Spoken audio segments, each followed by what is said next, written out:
उस परिवार को करीब करीब साल भर में 70,000 रुपए की बचत हुई है।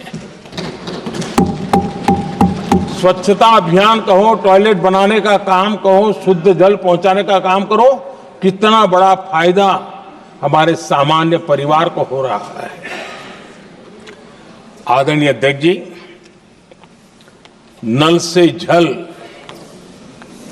मैंने प्रारंभ में उसका उल्लेख किया। WHO की एक रिपोर्ट आई है। WHO का कहना है कि नल से जल शुद्ध पानी मिलने के कारण उन परिवारों में जो अन्य बीमारियों के खर्चे होते थे, औसत 40,000 रुपया परिवार का बचा है।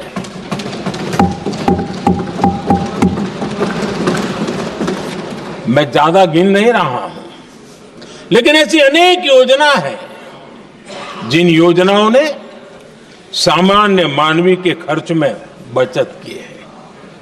आदरणीय सभापति जी, करोड़ों देशवासियों को मुफ्त अनाज, उसके भी उस परिवार के हजारों रुपये बचते हैं। PM सूर्यघर मुफ्त बिजली योजना, जहां जहां ये योजना लागू हुई है, इन परिवारों को औसतन साल भर के 25 से 30,000 रुपये बिजली की बचत हो, पैसों में बचत हो रही है, खर्च में बचत हो रही है। और अगर ज्यादा बिजली है तो बेच करके कमाई कर रहा है वो अलग, यानी सामान्य मानवीय की बचत भी। हमने LED बल्ब का एक अभियान चलाया था।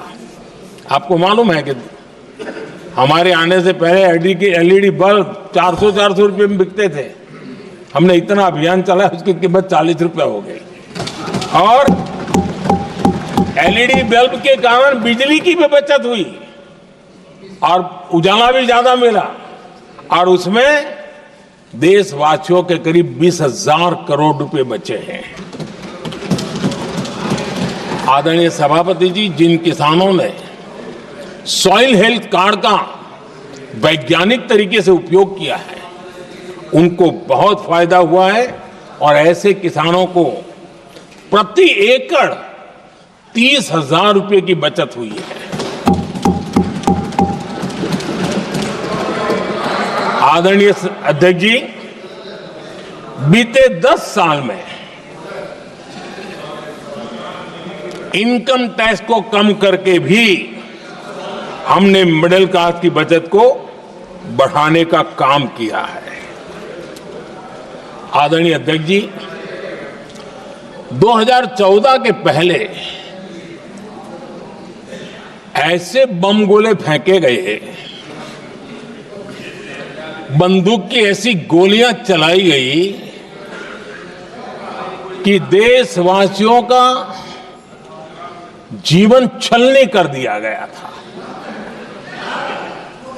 हमने धीरे धीरे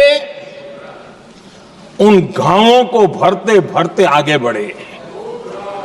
2 लाख करोड़ रुपया, 2 लाख रुपया 2013-14 में 2 लाख रुपये, सिर्फ 2 लाख रुपये उस पर इनकम टैक्स माफी थी।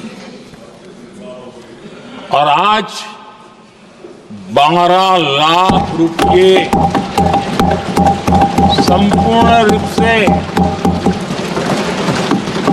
इनकम टैक्स से मुक्ति। और हमने बीच के कालखंड में भी, 14 में भी, 17 में भी, 19 में भी, 23 में भी हम लगातार ये करते आए, घाव भरते गए। और आज बैंडेज बाकी था, वो भी कर लिया। स्टैंडर्ड डिडक्शन, उसके अगर 75,000 जोड़ दें तो 1 अप्रैल के बाद देश में जो सैलरीड क्लास हैं उनके 13.25 लाख रुपए तक कोई इनकम टैक्स नहीं देना पड़ेगा।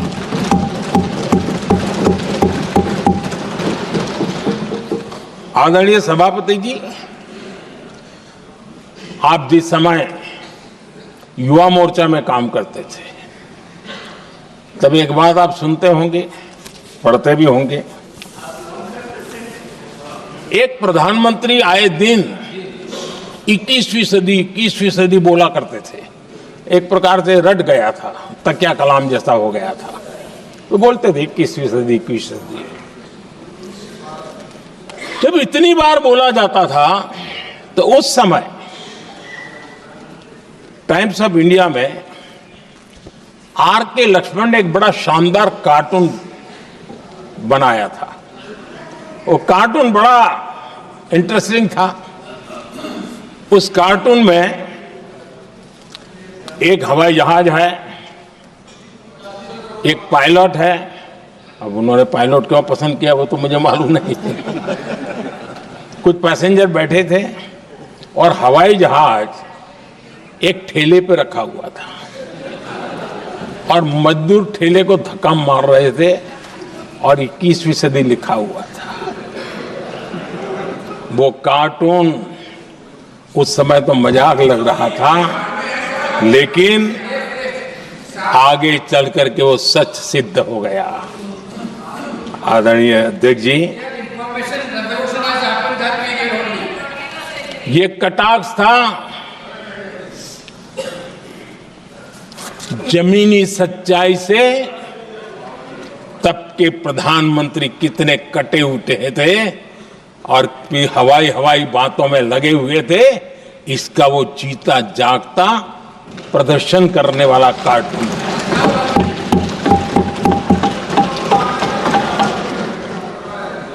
आदरणीय अध्यक्ष जी, जिन्होंने तब 21वीं सदी की बातें की थी, वो 20वीं सदी की जरूरतों को भी पूरा कर नहीं पाए थे। आदरणीय अध्यक्ष जी, आज जब मैं देखता हूं, पिछले 10 साल से सर बीतों को बारीकी से देखने का अवसर मिला है, तो मुझे बड़ा दर्द होता है। हम 40-50 साल लेट हैं, जो काम 40-50 साल पहले हो जाने चाहिए थे। और इसलिए ये साल जब 2014 से देश की जनता ने हमको सेवा का अवसर दिया, हमने ज्यादा से ज्यादा युवाओं पर फोकस किया। हमें युवाओं की आकांक्षाओं पर बल दिया। हमने युवाओं के लिए ज्यादा अवसर बनाए। हमने कई क्षेत्रों को खोल दिया और जिसके कारण हम देख रहे हैं देश के युवा अपने सामर्थ्य का परचम लहरा रहे हैं। देश में हमने स्पेस सेक्टर को खोल दिया, डिफेंस सेक्टर को खोला, सेमीकंडक्टर मिशन लेकर के आए, इनोवेशन को बढ़ावा देने के लिए अनेक नई योजनाओं को हमने आकार दिया। स्टार्टअप इंडिया इकोसिस्टम पूरा डेवलप किया और इस बजट में भी आदरणीय अध्यक्ष जी एक बहुत महत्वपूर्ण निर्णय हुआ है। 12 लाख की आय पर इनकम टैक्स की माफी। ये समाचार इतना बड़ा बन गया कि बहुत सी महत्वपूर्ण चीजों पर अभी भी कुछ लोगों का ध्यान नहीं गया है। वो महत्वपूर्ण निर्णय हुआ है। हमने न्यूक्लियर एनर्जी सेक्टर को ओपन कर दिया और इसके दूरगामी सकारात्मक प्रभाव और परिणाम देश को देखने के लिए मिलने वाले हैं। आदरणीय अध्यक्ष जी, AI, 3D printing, robotics, virtual reality की चर्चा हम तो गेमिंग का भी महात्मा क्या होता है, इसके लिए भी प्रयास करने वाले लोगों में से।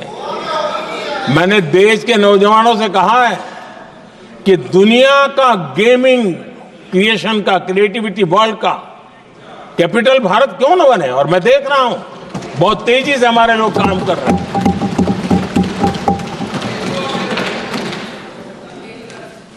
कुछ लोगों को अब जब एआई की बात होती है, कुछ लोगों को अब ये शब्द फैशन में है तो बोला जाता है, लेकिन मेरे लिए सिंगल एआई नहीं है, डबल एआई।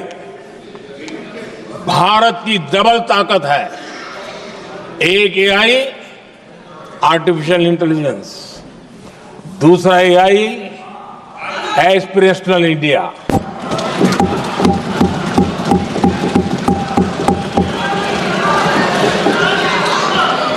हमने स्कूलों में 10,000 टिंकरिंग लैब्स शुरू किए और आज उन टिंकरिंग लैब से निकले बच्चे रोबोटिक्स बना करके लोगों को चकित कर रहे हैं।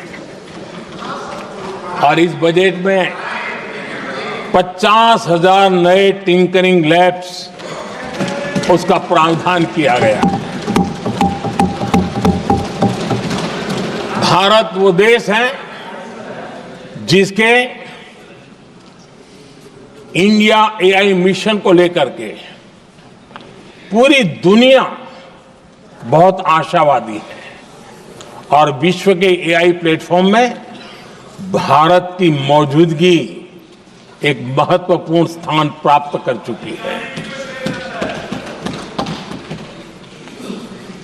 आदरणीय अध्यक्ष जी, इस साल बजट में हमने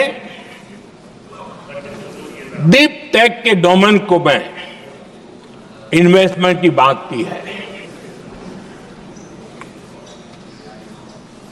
और डीप टेक मैं समझता हूं हमारे लिए तेज गति से आगे बढ़ने के लिए और 21वीं सदी पूरी तरह टेक्नोलॉजी ड्रिवन सेंचुरी है। ऐसे में हमारे लिए आवश्यक है कि भारत डीप टेक के क्षेत्र में बहुत तेजी से आगे बढ़े। आदरणीय अध्यक्ष जी, हम लगातार युवा भविष्य को ध्यान में रखते हुए काम कर रहे हैं, लेकिन कुछ दल हैं जो लगातार युवाओं के साथ धोखा कर रहे हैं, उन्हें धोखा दे रहे हैं। ये दल चुनाव के दरमियान ये भत्ता देंगे, वो भत्ता देंगे, वादा तो करते हैं लेकिन पूरा नहीं करते हैं। ये दल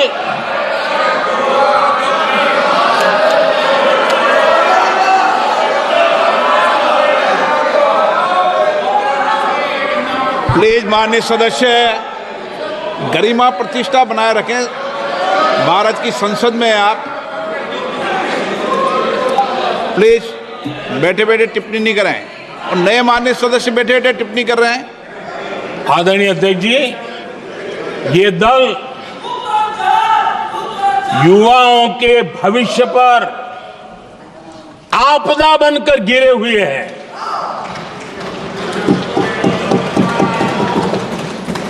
आदरणीय अध्यक्ष जी, हम कैसे काम करते हैं ये हरियाणा में अभी अभी देश ने देखा है। बिना खर्ची, बिना पर्ची नौकरी देने का वादा किया था। सरकार बनते ही नौकरी मिल गई नौजवानों को।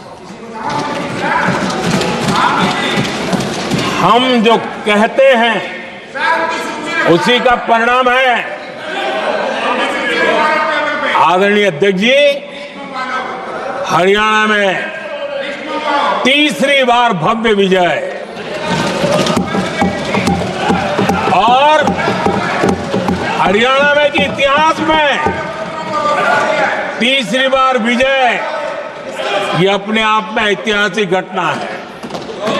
आदरणीय अध्यक्ष जी, महाराष्ट्र में भी ऐतिहासिक परिणाम, जनता जनार्दन के आशीर्वाद, महाराष्ट्र के इतिहास में सत्ता पक्ष के पास इतनी सीटें पहली बार, ये जनता जनार्दन के आशीर्वाद से हम करके आए हैं।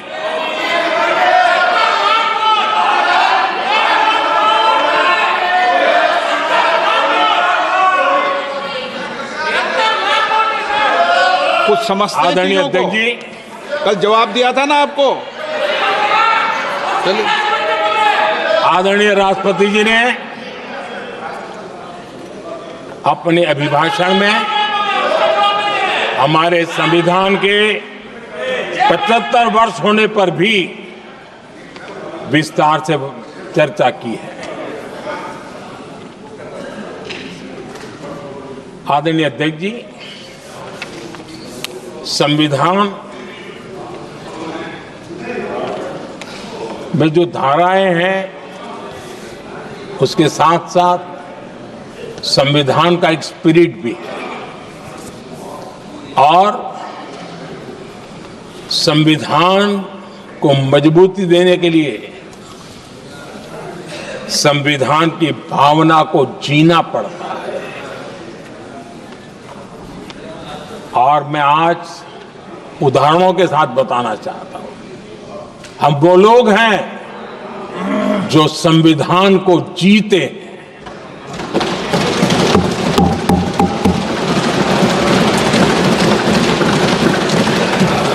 आदरणीय अध्यक्ष महोदय, हमारे यहां ये बात सही है, परंपरा है कि राष्ट्रपति जी जब उद्बोधन करते हैं तो उस सरकार के उस साल के कार्यकाल का ब्यौरा देते हैं। उसी प्रकार से राज्यों में गवर्नर का जो उद्बोधन होता है सदन में, वो उस राज्य के कार्यकलापों का ब्यौरा देते हैं। संविधान और लोकतंत्र का स्पिरिट क्या होता है? जब गुजरात के 50 वर्ष हुए, गोल्डन जुबली ईयर मना रहे थे, और सद्भाग्य से मुझे उस समय मुख्यमंत्री के रूप में सेवारत था मैं, तो हमने एक महत्वपूर्ण निर्णय किया। हमने किया इस गोल्डन जुबली ईयर में पिछले 50 वर्ष में सदन में जितने भी गवर्नर के भाषण हुए हैं, मतलब उस समय की सरकारों का ही वाहवाही उसमें होती है, हमने कहा कि उन 50 साल में जितने भी गवर्नर के भाषण हुए हैं, सबको ही एक पुस्तक के रूप में तैयार किया जाए, ग्रंथ बनाया जाए, और आज सभी लाइब्रेरीज में वो ग्रंथ अवेलेबल है। मैं तो बीजेपी वाला था, गुजरात में तो ज्यादातर कांग्रेस की सरकारें रही थी, उन सरकारों के गवर्नर के भाषण थे, लेकिन उसको भी प्रसिद्ध कराने का काम भाजपा से बना एक मुख्यमंत्री कर रहा था। क्यों? हम संविधान को जीना जानते हैं, हम संविधान को समर्पित हैं, हम संविधान के स्पिरिट को समझते हैं। आदरणीय अध्यक्ष जी, आप जानते हैं 2014 में जब हम आए तब मान्य विपक्ष नहीं था, रिकॉग्नाइज्ड अपोजिशन पार्टी नहीं थी, उतने अंक भी लेकर के कोई नहीं आए थे। भारत के अनेक कानून ऐसे थे कि हमें पूरी स्वतंत्रता थी उस कानून के हिसाब से काम करने की। अनेक कमेटियां ऐसी थी जिसमें लिखा था लीडर्स ऑफ अपोजिशन उसमें आएंगे, लेकिन अपोजिशन था ही नहीं, रिकॉग्नाइज अपोजिशन नहीं था। ये हमारा संविधान जीने का स्वभाव था, ये हमारा संविधान का स्पिरिट था, ये हमारी लोकतंत्र की मर्यादाओं का पालन करने का इरादा था। हमने तय किया कि भले मान्य विपक्ष नहीं होगा, रिकॉग्नाइज अपोजिशन नहीं होगा, लेकिन जो सबसे बड़े दल का सब नेता है उसको मीटिंगों में बुलाएंगे